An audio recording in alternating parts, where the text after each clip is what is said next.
Hello, Erica T. Johnson here, and today I want to discuss with you the benefit of apologizing when you've been wrong. You know, some would say that this is absolutely bananas, this is crazy, but today I want to just give you a different perspective to look at when you've actually been wrong, and then you're turning around being that person that's going back and apologizing to the very people that you're holding grudges against. You know, a few years ago, and I actually have this documented in one of my journals, but a few years ago, as I was sitting and I was just praying to God, He actually gave me an instruction. And this was a very peculiar instruction for me.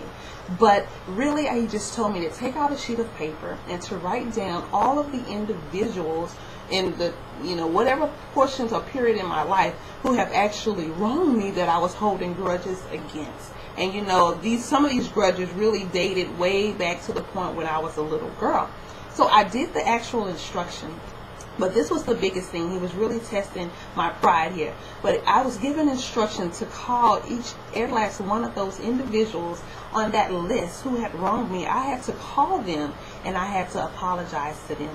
Not because I was taking responsibility for what had actually occurred between us, the offense, but really I was apologizing because I was really holding grudges and in some cases hate against several of these individuals that was on this list.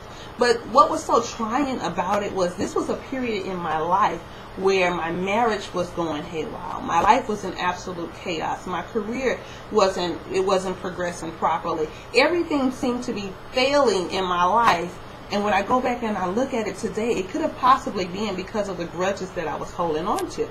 But when I actually made those calls and I apologized for holding grudges against them, it was like instantly a weight was lifted off of me.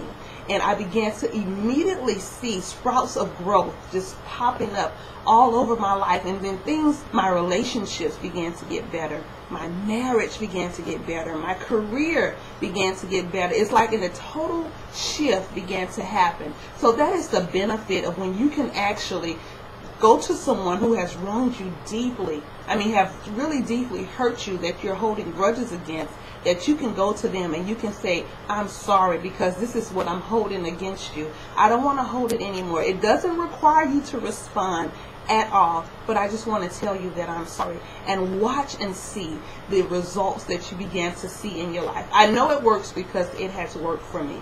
So the next time you're thinking about, okay, things are not looking so well in my life, I'm holding these grudges, I'm holding on to this pain, why not consider making amends and calling those individuals, or even seeing them face to face and you actually apologizing to them. Again, this is Erica T. Johnson. I hope that you're enjoying this series that we're having on the power of forgiveness. Take care. Bye-bye.